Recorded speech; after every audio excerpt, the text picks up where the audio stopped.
And now, live from the Macon studios of News Talk 940 WMAC, it's Your Money.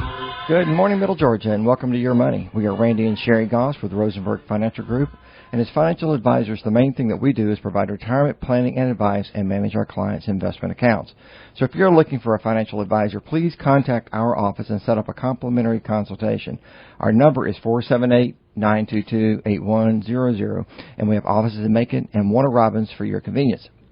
To find out more about us, visit our website, retirerelax.com, where you can read a number of special reports and listen to past radio show broadcasts. And if you can sign up to receive our digital feeds, which provide great information on various subjects in short video format. We also offer free seminars to the community, so if you're a member of our church or community group and you're looking for a guest speaker, please call us. And if you'd like to call in today, the number is 478-742-0940. And as always, you can send me an email to randy@rfmoney.com, and we'll cover your questions on a future broadcast. Good morning, Sherri. Good morning. So I wanted to let everybody know that if you call in, you schedule a complimentary consultation. This is not a sales pitch. Mm-hmm. What we do is we get to know you, we get to understand your financial situation, and we see what advice we can provide and how we can help. And if we're a good match and you want to bring your money over, that's a bonus. But if you're not and you don't want to, it's fine too. Yep. We don't charge you for it. That's why I work here. That's why I went to work with Steve Rosenberg, is because it wasn't a sales pitch. And I love what I do. So, yeah, feel free to call for a complimentary consultation if you'd like to review your retirement plans and just look down the road at how things are going to go. So, anywho, markets are down due to the Fed speak. Oh, gosh. I thought you just told me you were going to. Anyway, the Fed made no change in the interest rate policy Wednesday, which is kind of is expected. But comments from the Chairman Powell indicate their willingness to raise interest rates even higher, possibly to 5.6%. The current rate is between 5.25 and 5.5, and that means there could be one more rate hike before the end of this year. It also means that there appears to be no rate cuts on the table for 2024, other than repealing one of the expected later this year. The timing of this move is variable and depending on the reduced inflation readings. But last but not least, the committee seems to be determined to keep the rates higher for longer, as I keep saying, as this has the effect of a painful drip of medicine to help reduce inflation. Also, have you ever wondered why the Fed's fund rate is always a given range, say from 5.25 to 5.5? That is because the Federal Reserve cannot mandate a set number. Instead, it sets a target rate that guides the banks in which they follow. Thus, the volume-weighted median of overnight banking transactions becomes the effective funds rate for the following day. The Federal Reserve adjusts the federal funds target rate in a range in response to what's happening in the economy, with the goal of keeping the Fed's fund rate in the target range to control swings in the economy. This last week, it was good for me to hear that all the voting members agreed on the same policy for a change. In the last year and a half, one would come out and speak, and then another one would come out and disagree, another one would come out and disagree, and just cause chaos in the markets. And that's right. It's just been driving me nuts. But it was really good to hear. When I saw that, I'm like, oh, finally. So biggest winners and losers from the Fed's interest rate decision.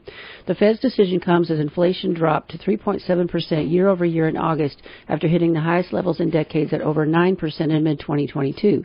Here are the winners and losers from the Fed's rate decision. Savings accounts and CDs. Now's a good time to lock in multi-year CDs, as their maturities are most susceptible to a pullback once the Fed moves to the sidelines. Mortgages. Inflation remains higher than desired, and the Fed is shrinking its balance sheet, both of which are keeping mortgage rates above 7%. Once the Fed hints they're done raising rates, mortgage rates and other long-term rates will pull back. Stock and bond investors. When rates begin to fall again, bond investors will benefit as bond prices rally higher. But with the economy yet to endure a recession, stock investors may still be in for a choppy ride. Maintain the regular contributions to your retirement accounts and invest regularly in low-cost, broad-based index funds. Borrowers. The average interest rate on a personal loan is 11.31%. Annual percentage rate as of September 13th, according to bank rate analysis. So the rate pause will likely slow upward pressure on rates there. Credit cards. Rates on cards are already at multi-decade highs and have risen as the Fed sharply raised rates. Prioritize repaying high-cost credit card debt and utilize a 0% or other low-rate balance transfer offer. Credit card debt is a disaster. It is a disaster. That's right. The U.S. federal government, but the national debt around $33 trillion, a pause in rising rates will at least temporarily relieve some pressure on the borrowing costs of the federal government as it rolls over debt and borrows new money. As long as inflation remained higher than interest rates, the government was slowly taking advantage of inflation, paying down prior debts with today's less valuable dollars. That's an attractive prospect for the government, of course, but not for those who buy its debt. Now, with interest rates higher than inflation, the tables have turned and the government is repaying debt with today's more costly dollars, and they cannot fill our strategic reserve because prices of oil are high. That's another mess. The VIX finished the week at 17.2, which is relatively low. As a rule of thumb, VIX values, which is a volatility index, greater than 30 are generally linked to large volatility resulting from increased uncertainty, risk, and investors' fear. VIX values below 20 generally correspond to stable, stress-free periods in the markets. The VIX had dropped to 12.8 on September 14th, up a little more than 25 in just over a week. Yeah, and before we go on, Sherri, you mentioned savings accounts and CDs is a good place to put your money. If you're looking for something that has good interest rates on a fixed rate, multi-year guaranteed annuities or MIGAs are another option to a CD. And if you are looking for some good rates and you want to chat about that, give me a call next week at 478-922-8100. We have a list of about 50 different carriers and some really attractive rates. Anyway. And thank God for Jonathan because he's helping out with that. That's right. Goldman raises Brent oil forecast to $100 a barrel, and the United Auto Workers strike update. The strike has threatened to tighten the screw considerably if no progress was made by Friday, which very little progress. The only progress that was made was with Ford. They're in negotiations right now, but GM and Stellantis are increasing what they're doing because of this strike, and they are extending strikes to factories making engines and cut the number of vehicles produced by 150,000 a week. Wow. It's going to drive the prices up even further. Yes, it is. So if you're in the market for a vehicle, don't be surprised if you go to the lot and you get sticker shock because it's going to roll right down to y'all. So if you can wait, just save your money. Or don't buy one of these brands. Or, yeah, right, go find a good used vehicle because, like I've said before, everyone drives a used car. As soon as you get it off the lot, it's used. So just get something with low miles and have it checked out with a mechanic before you actually pull the trigger on it. Anyway, let's talk a little bit about the government shutdown and why this could be one of the costliest ever. The most expensive government shutdown in history cost about $3 billion, and that's what the Congressional Budget Office calculates was permanently taken out of the U.S. economy during the 2019 standoff. Now with another shutdown looking increasingly like it's going to commence in just a few days, the odds appear to be increasing daily that the price tag this time around could run even higher. Between deeply entrenched sides of our government reportedly engaged in shouting matches behind closed doors and openly scoffing at the cost of a shutdown. And I personally would like to know who's making the light of the cost of the shutdown because this is your money, folks. I mean, they don't care anymore. This is the taxpayers' money's at stake. The cost of the government and the U.S. economy grow with each passing day of shutdown, and while much of the held-up money is belatedly spent on government once it reopens, studies have documented that billions of dollars are likely to be lost permanently. Casey Burgott, a graduate professor at the political management at Georgetown University, sums it up nicely. She was quoted to say that she reportedly said to the Wall Street Journal that this is a real thing that impacts people's lives, and it doesn't seem to be a big factor in Washington whether something gets done on time or not. The billion-dollar question is just how long could shutdowns last? Goldman Sachs projects 2 to 3 weeks. This estimate would immediately rank among the longest shutdowns in history. Others are pondering much longer and historically unprecedented timelines. Much of the federal government continues normally in a shutdown. Programs such as Social Security and Medicare are unaffected. However, programs that do rely on annual appropriations incur significant costs. These agencies must spend thousands of hours to develop contingency plans before a shutdown, and then it is typically for furloughed workers to eventually be paid for their time for not working. Other federal workers, such as TSA agents, are asked to report to work but don't get paychecks until the government reopens. Yeah, and before we go on, I did some research on this, and since the current appropriations process was enacted in 1976, there have been 22 shutdowns, and it doesn't matter what political party was in power at the time. It still happens. And the good thing to know, at least, is that half of those, 50% of those, were 1 to 5 days. So we don't think this one's going to be that way. 6 to 10, there were 4 of them, and 11 to 20, there were 4, and there were only 2 that were 21 and then 35 days, respectively. And one was under Clinton and one was under Trump. So anyway, the longest shutdown in American history, which occurred from December 22nd, 2018 until January 25th, 2019, was due to a fight between then President Trump and lawmakers over funding for the border wall. The Congressional Budget Office, or the CBO, estimated that the partial shutdown delayed $18 billion in federal spending and lowered the GDP for the first quarter of 2019 by $8 billion. Much of that shortfall was made up when the government reopened, but $3 billion was permanently lost due to furloughed federal workers, delays in federal spending, and reduction in aggregate demand. The report authors also note that the estimates do not incorporate other, more indirect negative effects of the shutdown, which are more difficult to quantify but were probably becoming more significant as it continued. Gosh, my throat. Interestingly enough, in the last partial shutdown, Congress was able to enact 5 of its 12 appropriation bills at the year without drama. This year, Congress hasn't found agreement on a single area of appropriations, increasing the likelihood of a full shutdown with wider costs this time around. In addition to the direct economic costs, observers also see a new economic threat this time from the world of credit ratings. Right. In August, Fitch downgraded the U.S. government's top credit rating and cited government dysfunction as a key reason for doing so. The move made it the second major agency downgrade in U.S. after the S&P did so back in 2011. Moody is the last major agency to give the U.S. Treasuries a clean AAA rating, and some strategists believe this could be at risk. Gordon Gray of the American Action Forum predicts this shutdown to be a lengthy affair, and he's not alone. This is a nightmare for those public servants who will not be allowed a paycheck during the shutdown, whether they are made whole after the government reopens or not. In the meantime, there will be those who will not have cash to live on, not to mention the numerous civilian contractors who help maintain the existing infrastructure, build new buildings, runways, amongst other things. If we reach this point and your neighbor is associated with the government, please check on them and make sure they're doing okay, because It's really stressful. So here's how government shutdowns have impacted the stock market and why a debt limit showdown could be much worse.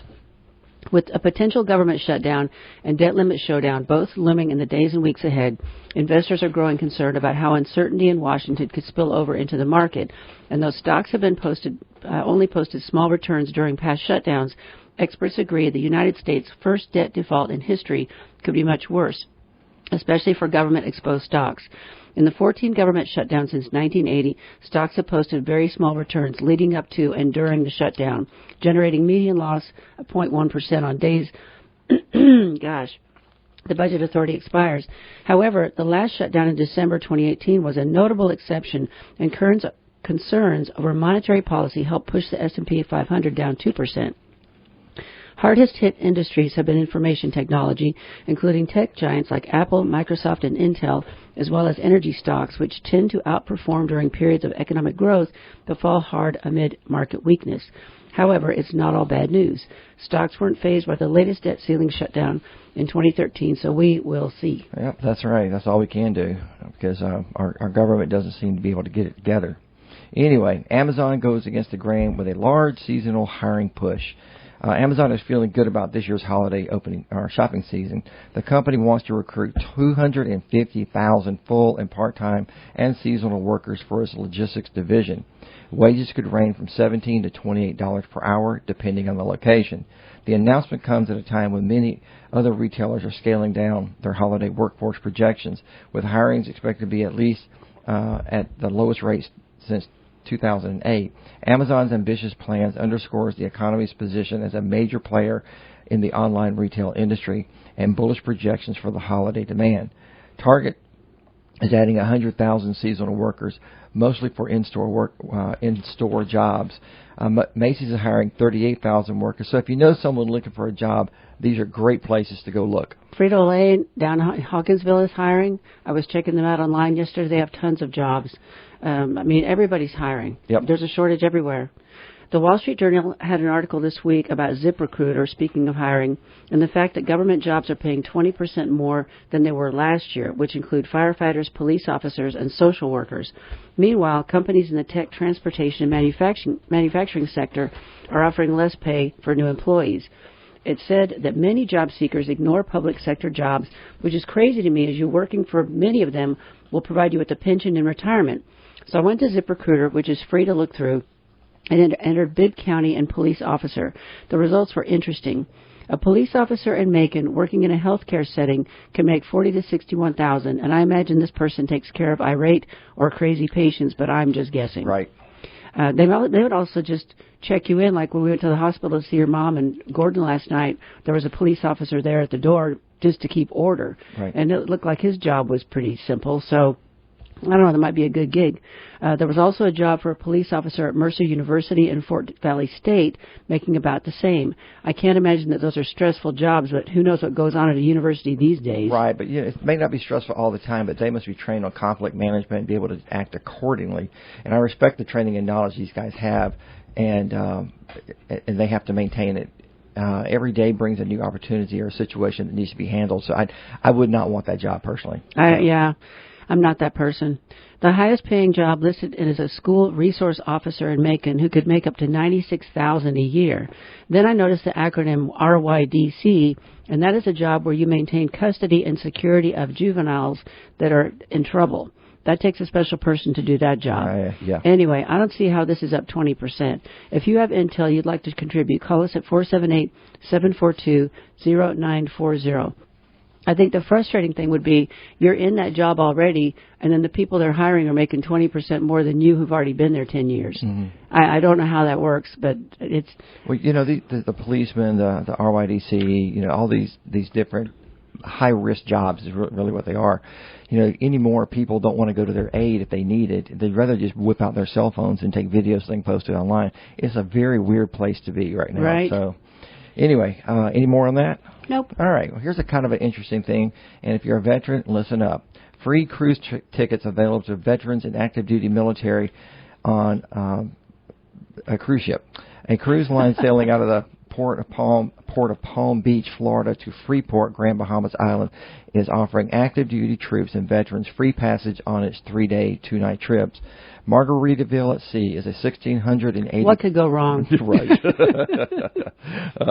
Is a 1,680 passenger cruise ship that first started sailing in 2022.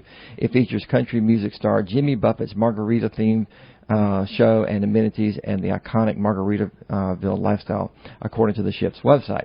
It is owned by a former Bahama Paradise Cruise Line and Margaritaville Enterprises. The ship previously sailed as the Grand Classic through Bahama Paradise.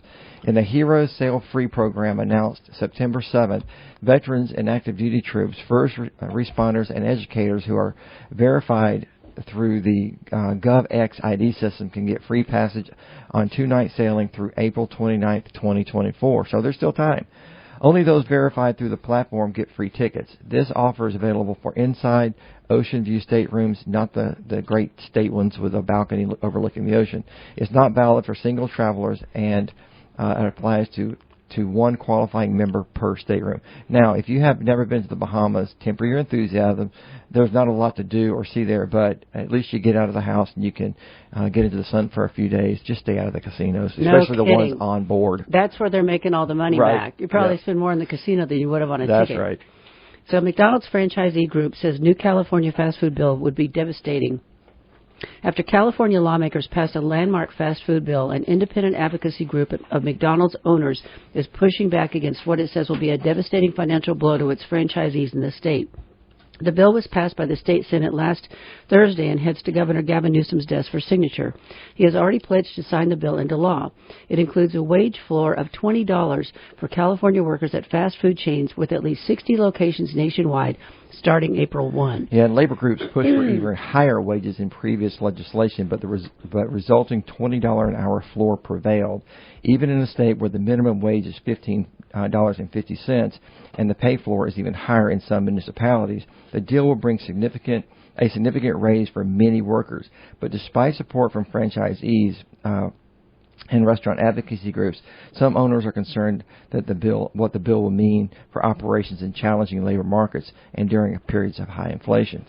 The National Owners Association, an independent advocacy group of more than 1,000 McDonald's owners, projects in the memo the bill will cost each restaurant in the state $250,000 annually. The group said the cost simply cannot be absorbed by the business model. It also warns similar legislation will follow in other states. Responding to the bill, the company said it and other franchisee groups worked tirelessly over the past year to fight these policies and protect owner-operators' abilities to make their decisions for their businesses locally and protect their restaurants and their crew. Union President Mary Harry K. Henry for Service Employees International said the fast food workers' fight in California isn't close to over. It has only just begun as they prepare to take their seat at the table and help transform the industry for the better. Had state regulation of fast food wages and working conditions survived as originally proposed, with franchisees indirectly considered to be merely branch managers rather than entrepreneurs, it could have undermined franchising in other consumer industries. Can you say Flippy the Robot? Oh, right. And can you say what starts in California comes this way? So be on the lookout for that. You know, what's crazy to me is that they're looking at taking franchisees' ownership away. Right. Changing their classification. That's just not American. I'm sorry. Anyway. Staying with California, California sues 5 oil giants here, and here are the biggest numbers behind the lawsuit. Well, let's see here. I don't like this. Okay. Anyway, well, go ahead. They must fund all the other crazy ideas in the state. And the first of what I predict what is the wording? Who wrote this? I don't know. Of many fights, California sued ExxonMobil, Shell, Chevron, ConocoPhillips, and BP, accusing the companies of lying about the climate impacts of their business practices in a lawsuit alleging massive financial damages and specific years when the firms engaged in disinformation campaigns. Did you know that California is home to more than 240,000 oil wells? That's right. Tens of billions of dollars. That's how much California alleges the companies have caused in damages. Cost the state wants the companies to repay. The lawsuit claims that the amount of greenhouse gas emissions is in the billions of tons range. The lawsuit claims that Shell, in the first half of the year, spent $11.6 billion on oil research development and refining operations, but just $1 billion went to renewables and energy solutions. So more than $8 billion. California says it has designated more than $8 billion in the last 3 years to modernize water infrastructure and management in preparation for a potential loss of 10% of its water supplies by 2040. They claim that oil companies have helped cause this problem. But, you know, here's another problem. They want everyone to have a nice green yard, and they don't do anything to help reduce the amount of water that's being drawn from their aquifers. Doesn't make any sense. Right. Brian Myers, the senior vice president of the American Petroleum Institute, told Forbes the oil industry has substantially reduced emissions, adding the ongoing coordinated campaign to wage meritless, politicized lawsuits against a foundation American industry and its workers as nothing more than a distraction from important national conversations, blah, blah, blah. Well, glad I don't live there is all I can say. Right, me too. And, well, let's get off of California. Tell me something new about the federal student loan program. So this is really good. Here's why Americans are racing to repay their federal student loans before they're even due. As American student loan borrowers gear up to resume monthly payments, they have made record payments on their loans over the past few weeks, getting ahead of the first official due date in over 3 years. Borrowers repaid over $2 billion with a B over the week of September 7th, according to the U.S. Department of Education. At this time last year, payments for the week were closer to $400 million. They also repaid a record $3.6 billion during the week of September 1 and $1.4 billion the week before that. The last time payments were over $1 billion for the week was back in March of 2020. That was before the government put a pause on payments because of the COVID pandemic. Right. It's a big shift from the past 3 years and indicative of the changing winds in household balance sheets and even the broader U.S. economy. Jacob Channel, senior economist at LendingTree, believes that borrowers may be trying to get ahead of the payments to pay down their debt while interest hasn't had much of a chance to accrue. The first payment is due October 1, though interest rates begin accumulating again this month. This isn't a bad strategy, given that getting used to making your payments now can help you even avoid feeling blindsided when they do resume. Also, the faster you pay your debt off, the less interest you'll have to worry about collecting on your loan in the long run.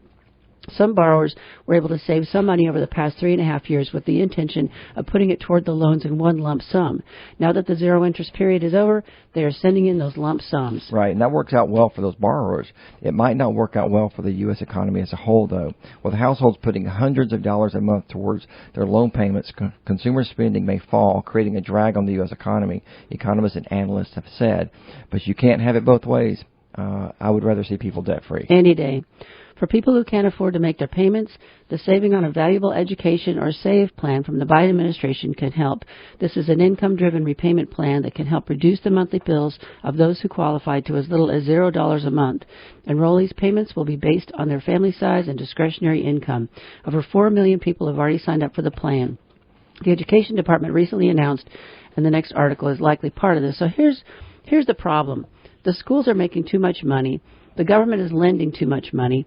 And people aren't thinking about what they're going to do for a living to pay this money back. They're borrowing money at a staggering amount and then getting a job making $30 an hour. And the schools and different industries are pushing, come get this certificate, come get this degree, we'll help you get a job. And, sometimes you may be able to get a job in the short run, but the industry may be one that's just trailing off, and you got to be very careful, or you'll end up spending lots of money on a career field that's just obsolete, basically. I didn't spend a lot of money, but my career field was worthless. Yeah. They lie. Everybody's lying, so you got to go do your own research, because they'll tell you the job you're going to get. Oh, we're all going to get jobs in this career field, and I'm the only one of our whole graduating class that got a job. So that's what's going. That was what? That was 30 years ago. 40 years ago.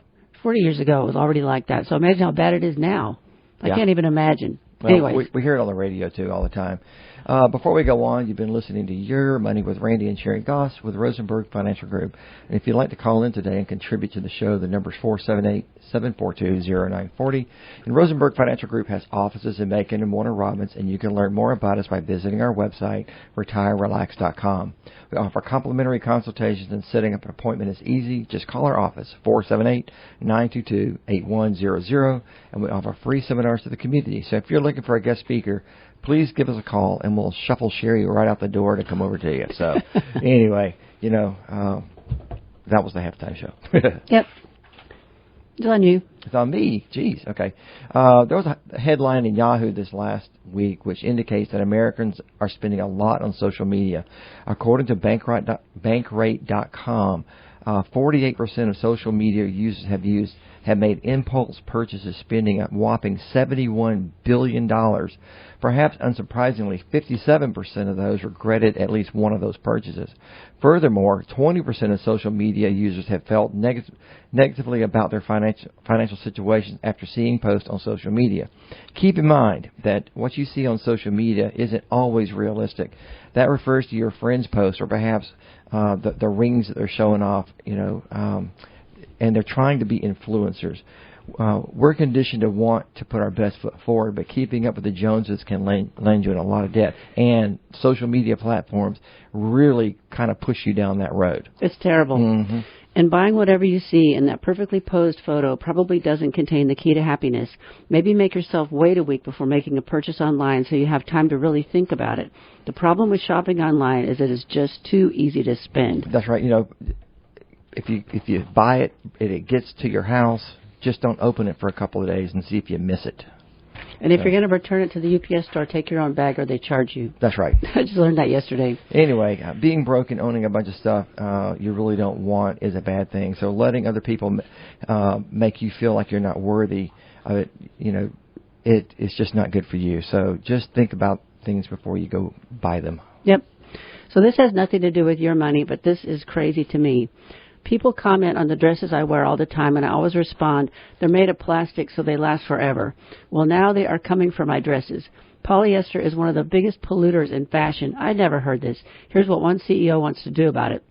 Fashion has a polyester problem. It's the most widely used clothing fiber in the world, but as a synthetic material made from plastic, polyester needs a lot of energy to produce, and why are my dresses so cheap then? Why are they so cheap if it takes so much energy to produce? Well, that doesn't make any sense. I don't know. That's a good question. Highly water and air polluting, according to the Council of Fashion Designers of America. The fashion industry is trying to tackle the issue, but there's no simple solution, according to the CEO of one of the world's largest clothes manufacturers. There isn't so far a raw material that is as cheap and as versatile as polyester today, says Roger Lee, who runs TAL Apparel.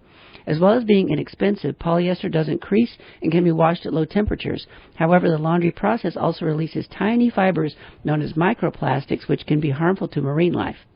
While polyester lasts for years, longevity is a double-edged sword. Clothes can be worn many times, but will likely end up in a landfill, and they don't biodegrade. I guess I need to start burning my dresses or something. I don't know what I'm supposed to do. I never thought of this. Right. Yeah. Well, you ask about why they're so cheap. Their farmers are not having to go out and raise cotton and harvest it and ship it. I mean, we're collecting used Coke bottles. I don't think I've ironed anything in 10, 20 years. I had a thought on that too. And today we rarely use virgin polyester, and quite often the polyfiber that we use is actually made from recycled Coke bottles, which is a positive. It is.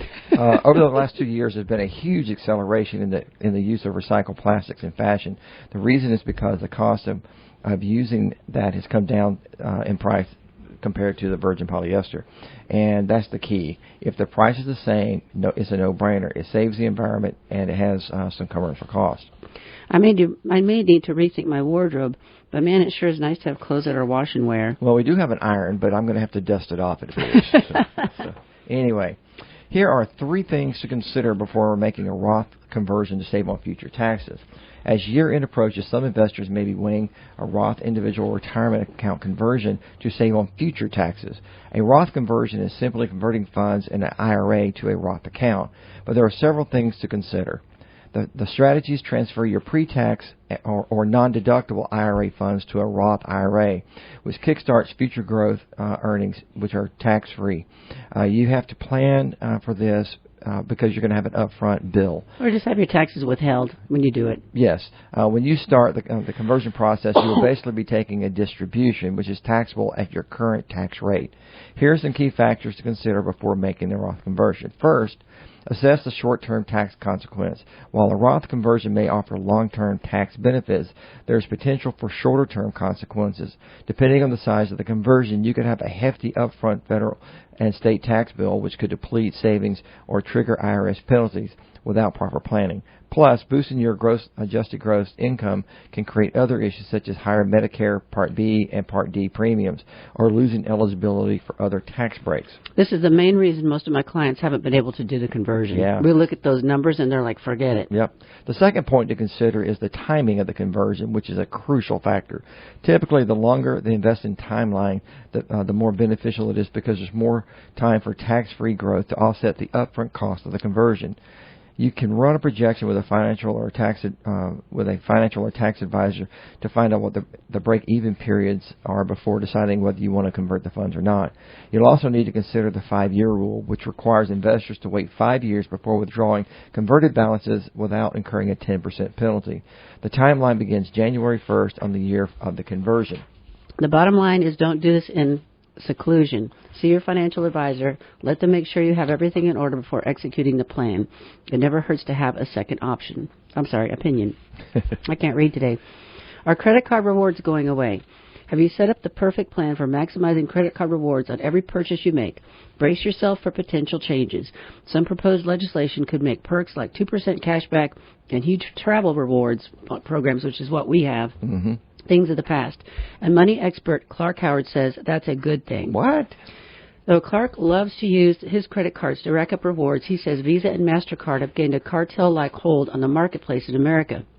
The result has been some of the world's highest credit card processing fees, which is bad for both U.S. merchants and consumers alike. The Credit Card Competition Act of 2023 was introduced in June as an attempt to loosen the grip that Visa and MasterCard have on the credit card processing market. Visa and MasterCard are two of the biggest payment processing giants and have locked in deals with some of the most prominent card issuing banks like Citi and Chase that force merchants into accepting their unfavorable terms for transaction processing on your purchases. Right. So what that means is that companies who accept credit cards must pay the processor a certain percentage for every dollar charged by a customer at the point of sale. Sometimes that percentage could be upwards of 3%. And 3% may not sound like a lot, but for stores that work on slim margins, it is. The only way to keep it up is to add that amount back to the consumer purchase through direct billing on the charge card or increasing prices. But then again, increasing prices only exacerbates the problem because as prices go up, so does the merchant's charge. Right. So if the act receives the necessary votes and is signed into law, it could have a significant impact on businesses and consumers alike. The banks and the credit card companies are going crazy over this, says Clark Howard, because it would force the ability for any merchant, if he or she wished, to use alternative processors for their payment systems or businesses.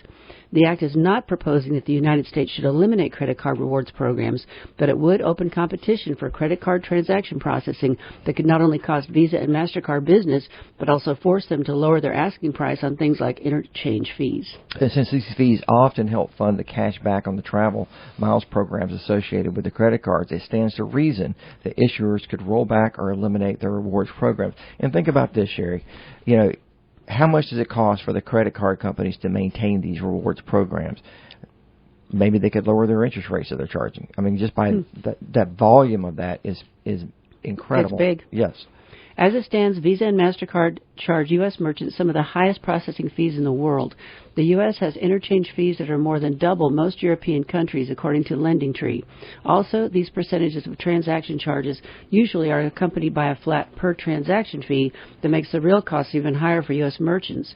Yep. And why Clark says this is a good development for America is, simply put, Clark says prominent payment processors, Visa and MasterCard, operate like a cartel in a modern-day America, comparing them to the old industry cartel OPEC. Clark says these mega corporations are clogging up the market efficiency for payment processing, and in turn, all of our businesses are paying more than necessary to take credit card payments at the point of sale. We consider ourselves to be a free market economy, capitalist economy, Clark says, but one of the problems in the United States is how heavily influential the political contributing business and lobbying organizations destroy, and in certain segments benefit them in a free market function. The Act proposes changes that open up the competition for credit card transaction processing. Opening things back up to a free market may hurt our ability to earn credit card rewards, but Clark believes that they'll have a positive impact on conducting business in the United States. If the free market is allowed to work, you and I likely will no longer be able to get all our rewards, Clark says. Like me, with my 2% cashback card and my travel mileage cards and all that stuff, those will be devalued or go extinct. It's true. My bias is always let the free market work. And so if I lose my rewards, I'm okay with that because it allowed the free market to function.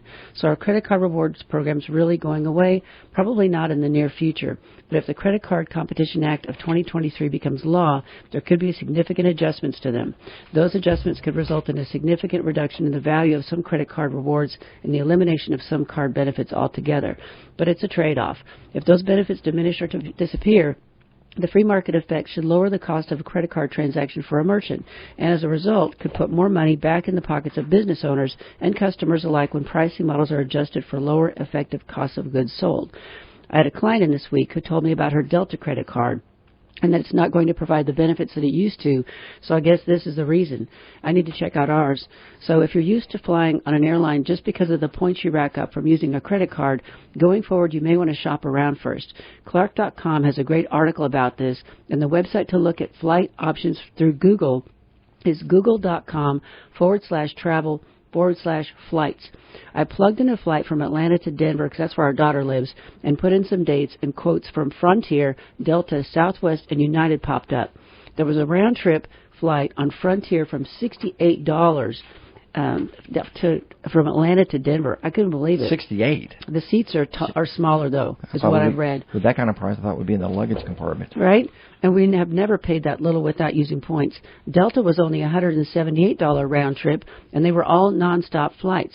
So I went to the Delta website, and they did have one nonstop flight from Atlanta to Denver, leaving at 3:45 and arriving at 5:03 for $178.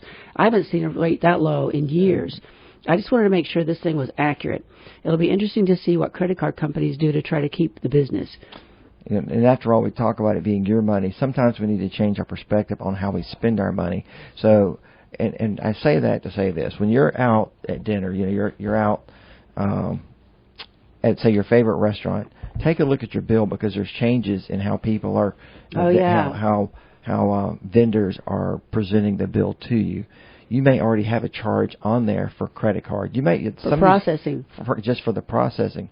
But here's the kicker. That's on every bill. So if you're paying with cash, you need to make them take it off. Oh, that's a really good point. And because it's just a standard. Matter of fact, Jonathan was at dinner the other night, and they had the exact same issue that came up. The bill came to the table. They were paying cash, and they looked down, and there was already a 3% charge for the credit card processing. And so you really have to take a look at the receipts as they come to you. I know in our automotive business, we have a sign on the front counter that every credit card that's run will be charged back the credit card fees. And that is a big trend in the United States right now because, prices are going up and like places like our automotive shop, the margins are not that great. And I mean, you still make money, don't get me wrong, but it's, when you're taking 3% right back off the top just to pay somebody to have the privilege of swiping a credit card, that comes directly off your bottom line. And so we a lot of companies, they don't think about the ancillary charges that they get charged, like through the credit card processing, bank fees, and things like that. But they all need to be part of your budget. So think about it and take some steps to protect yourself. So the website, again, to look for flights is google.com/travel/flights if you want to see what flights would cost without using points. Yep. Anyways. Okay. All right. Let's talk about bosses and workers. Bosses and workers still can't agree on whether the commute part of the workday is really part of the workday, and it's creating a $578 billion production problem. I would have never dreamed seeing this in my lifetime. Right. So when does your workday start? Is it the moment you leave your apartment, or when you read your first Instagram or Slack message, or when you get to your desk and open your laptop and log into your inbox? If you ask the workers, they're likely to say it starts when they start commuting to work. And you can imagine what their bosses think. The commute is just one way bosses and workers can often disagree on what counts as a productive workday.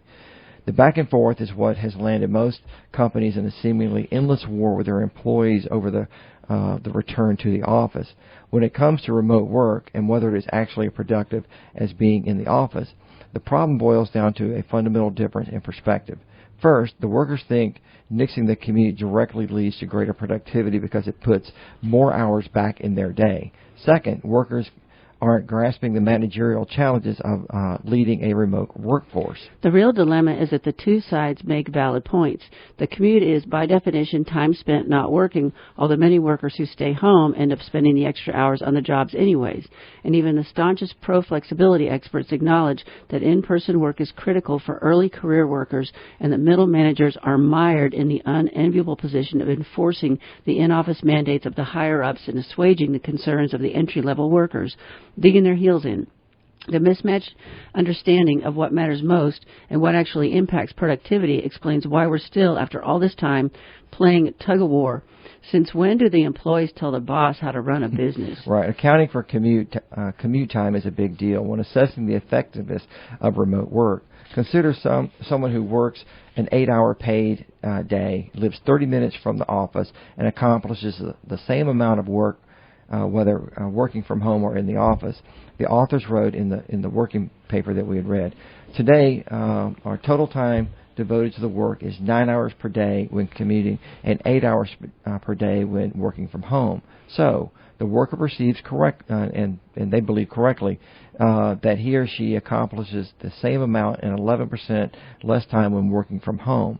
It's a big productivity boost. I don't see that as a boost in productivity. I see that as a boost in the free time for the employees, but I do agree that the same amount of work is being accomplished. So the workers have more hours back for their other activities, whether it's leisure or childcare. While they're not always spending these hours on the job, many end up spending it to get more work done from home. That's probably more productive than some of the employers assume. Here's my problem with remote work. Not all managers can monitor their employees' activity on their computers like the government does with our daughter, and they can see her productivity in real time. Mm-hmm. Geico is similar in that they can measure everything. Not all jobs can be measured that way. So I don't know how you manage and control people that are working from home, because I've heard of people working from home and then picking up side jobs because Right. they could say they worked 8 hours and they didn't, and they go do something else. Well, I think if there's many ways, and let's get into that here. There's an expense that an employer can easily rectify through software, for these people working at home and monitoring them. They can do it through written production goals and any number of proven methods to track production. If an employer has, say, 50 people in a firm, that takes up a lot of real estate, utilities, and a lot of expense to keep that building running. Downsize the space and save some money, and use some of that savings to purchase the needed tools to ensure employees are meeting their work from home guidelines. One of the issues is that not all jobs can or should be accomplished, though, in isolation, but those employees want additional compensation to come to work.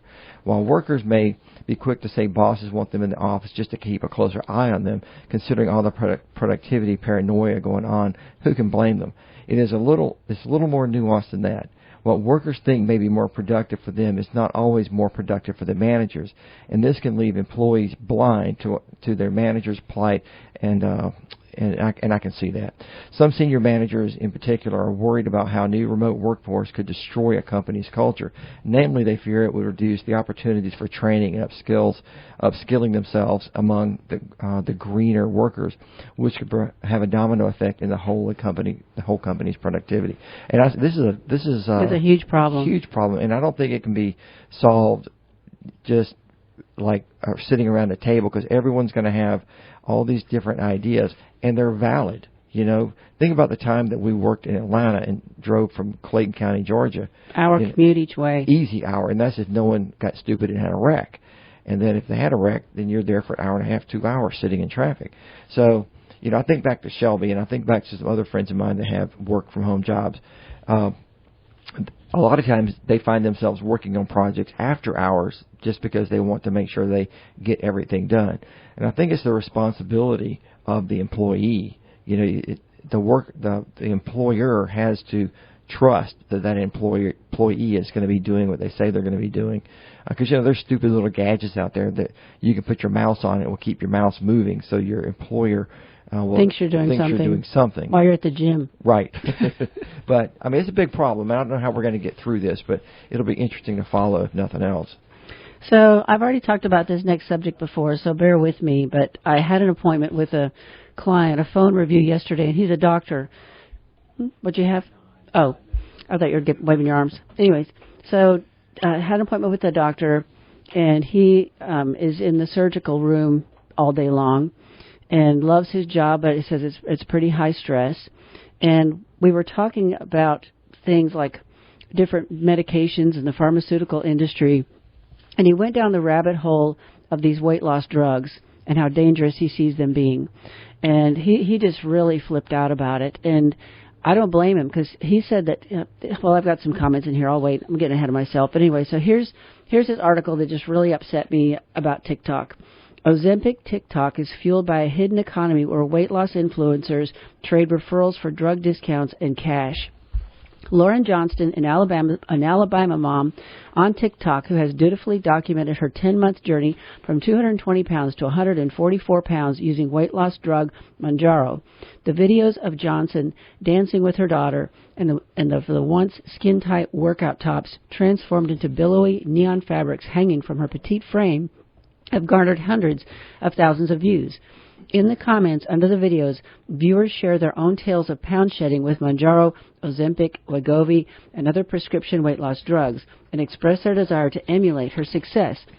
How'd you get started on it? Asked one user. Click the link in my bio. It's the LVIM Health one. Johnson writes back with a heart emoji.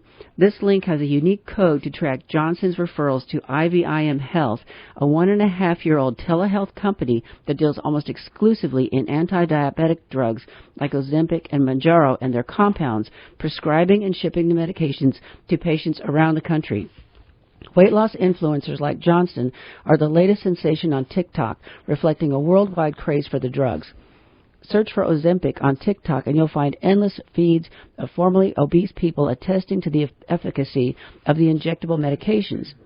What's less apparent on the site are the relationships between some of those influencers and the dispensers of the medications. However, interviews with other social media influencers and industry insiders, including the CEO of IVIM, revealed a web of financial incentives and payments underpinning much of the weight loss content on platforms like TikTok, YouTube, and Instagram. Fortune magazine says there are reasons to be cautious about the alliances between internet influencers and telehealth companies in promoting this new class of drugs, most of which are technically anti-diabetes drugs whose weight loss benefits are just now being recognized by the FDA. Americans increasingly turn to social media for health advice, so it matters if those pushing the hottest drugs on the market are profiling without any disclosures, medical backgrounds, or relationships with the actual pharmaceutical companies. This is because telehealth companies are not held to the same regulatory standards as pharmaceutical companies that owns or manufactures the drug. While the pharmaceutical companies that produce Ozempic and Mounjaro spend hefty sums of money on traditional TV ads, the influencer marketing on social media appears to be primarily led by telehealth companies. IVIM was incorporated on April of 2022 by Brothers. By registering with IVIM, so this is what the website says. By registering with IVIM, you have already been pre-approved for a GLP-1 medication, says the company's medical director, Taylor Cantor, in a YouTube video, which appears to contradict the guidance of the drug makers that individuals with kidney problems, pancreatitis, or a body mass index lower than 27% should not be prescribed these drugs. Payments to influencers can range from a couple $100s for a relationship referral for a couple of hours of work to discounts on medication. There are lots of issues with this entire concept, so I will leave it at that, but I also need to note one last thing. Many patients report that after they stop taking the drugs, often because their prescription expired and they could no longer afford to pay out of pocket, they gained back the weight, sometimes getting heavier than they were prior to starting the medication. Right. And, these kind of drugs are just foregoing the common sense that we need to have when it comes to what we eat and how much we eat and how much, because you go to these restaurants now and I won't name any restaurant, but the plates come out looking like platters and they are feed a family of 4. Exactly. So that's taking drugs, if that's the can get you on the right track, but while you're taking that drug you really need to start getting your mind right. I thought these drugs were going to help people understand portion control and get into new habits of eating smaller amounts of healthy food. But they're not eating healthy food at all. So you're eating less food, you're eating unhealthy food, but you're still losing weight. So you feel like you're winning some kind of prize or doing some big trick on your body. Right, and it's amazing to me to watch some of the people that we know in their dietary regime, and they're trying to lose weight, but they keep eating what is just obviously the wrong stuff. So you must understand the dietary parameters that you have. So have I mentioned my client before that went off this drug because he ended up in the hospital? Yeah. Okay. He will never be on it again. Yeah, but it's got some really bad. One of my mother's friends was on this drug, and when they came off of it, he could not eat anymore. He just had no appetite, so he was just continuing to lose weight. He just couldn't. He just forgone. That's after he went off the drug? Yeah. Wow. Yeah, so it had a lasting effect in the system. Everyone's different, and that's what you've got to be careful of. So. And I really thought this was going to be something you did to lose the weight and then you went off of it because you had new habits. That's not happening at all. Not happening. And I don't think there's any education that goes along with it, and that's the bad part. And the bad thing about this TikTok thing is that there's no doctor involved. Yeah, one doctor says just if you sign up, you're already approved for level 1 drugs. How is that ethical? I don't see how this is happening. It can't be legal. It can't. But it's happening. So you need to warn your kids because this is a major trend. And if you have family members, you need to talk to them about it because they may not realize the downside effect of this. And they just think, oh, wow, look at all the weight I'm losing. And now I can put my picture on TikTok or Facebook or whatever. And we have a relative, one of our own personal relatives that we found out yesterday. Because we were talking about this. We were talking about it and find out that she's on this drug. And so she's lost a bunch of weight. She's all excited about it. And so we printed the article out and gave it to them and said, go home and read this, do your own research and come to your own conclusions. But this is not good. Even people in the medical arena are saying this is a disaster. Oh, my client yesterday just literally flipped out about it all, about what was going on. He says this is so incredibly dangerous. He said when he was in medical school, they studied this drug on mice and it killed him. Oh, wow. Yeah. Well, do your research, and if you're on this, really think hard about it. It's not only expensive, it can be very detrimental to your health. So anyway, guys, we've enjoyed being here today. Yeah, Thanks for listening to Your Money. And it's been produced by Rosenberg Financial Group. As financial advisors, the main thing that we do is provide retirement planning and advice and manage our clients' investment accounts. So if you're looking for a financial advisor, please contact our office and set up a complimentary consultation. Our office number is 478-922-8100, and you can learn more about us by visiting our website, retirerelax.com. If you have a question or topic you'd like for us to cover on next week or week's broadcast or a future broadcast, email me at randy@rfmoney.com, and we look forward to seeing you or talking to you next week. Very excellent. Have a great weekend, everybody.